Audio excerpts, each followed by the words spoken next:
Sarjan Rahmalian, registered at law, advocate, Supreme Court of Bangladesh. I am also junior partner at Bangladesh Consulting. Today I am going to discuss about the airplane industry in Bangladesh. The airplane industry is rapidly growing in both domestic and international routes all over the world. Bangladesh, a small country of Southeast Asia, has joined the flying part a little late, but the potential of the aviation market in Bangladesh is not one to sneeze at. Now I am going to discuss regarding the registration and licensing requirement of the airplane industry in Bangladesh.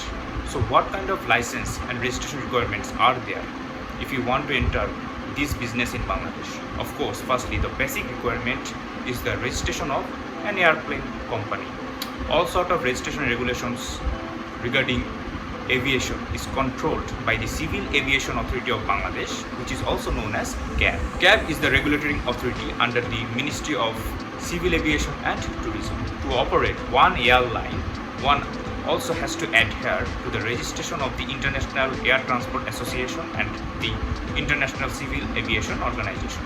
To start an airline, one must first attain an Air Operation Certificate or AOC from the CAB.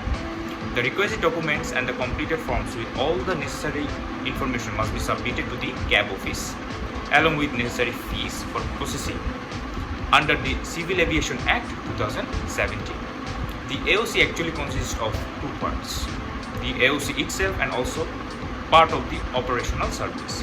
The other license required for operational services is called the Operational Service Provider License or OSPL. This is required for operational services such as getting flight clearances, preparing flight documentation, flight planning, providing ground transports for the crew and passengers to and from the aircraft, including of excess baggage formalities, etc. These two licenses are at the base of starting an airplane business.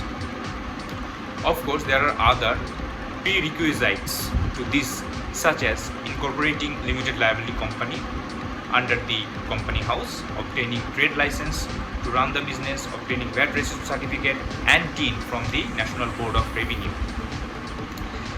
There are two ways to operate an aircraft in Bangladesh. Either the aircraft can be purchased in full or it can be leased out. There are separate licenses required for aircraft themselves. Now, the lease of an aircraft can take place in three ways: dry lease, damp lease and wet lease. CAB is then responsible for other matters such as the registration of the aircraft, which is a must if the aircraft is to operate under the flag of Bangladesh.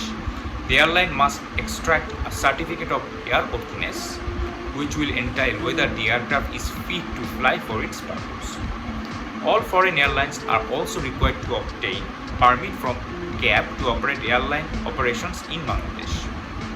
Appointment of local general sales agent, known as GSA, is mandatory for all foreign airlines operating in Bangladesh as per Civil Aviation Act 2017.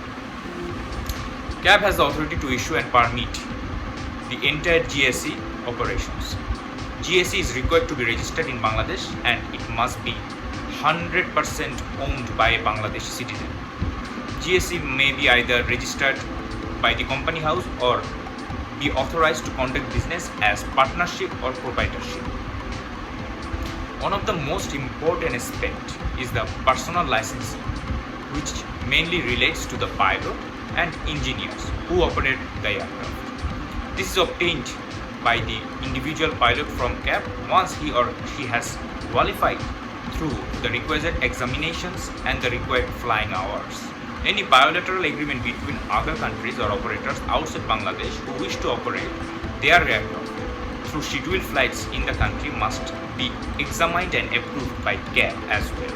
Bangladesh has recently ratified Montreal Convention 1999, which will bring about a massive change in this area. The update mainly offers protection to travelers on a different level. The compensation has been raised 6 times, and if the rationale on the negligence of the carrier is established, the cap is removed and the compensation amounts can go up to any height which can be justified for both deceased and injured passengers. This also makes a big difference in the value of cargo, both passenger and commercial cargo. The compensation for cargo has also gone exponentially up in comparison to the previous law. Civil Aviation Authority 2017 has specified the powers and responsibility of the CAB under one umbrella. This is the latest act. The function of the CAB include providing air navigation services, implementing air traffic management systems, providing licenses to operate the airplane, managing the security system of the flights, inspection, etc. The commercial aviation industry in Bangladesh has a lot to offer. It is one of the fastest growing and emerging sectors in the country, which still has a lot of growth potential. Bangladesh is welcoming a lot of foreign investment, and this is a sector where such investment is possible. If you have any further queries or interest in the airplane business, Bangladesh Consulting, which is a well-equipped and experienced to provide any support in the aviation industry. Thank you very much, everyone.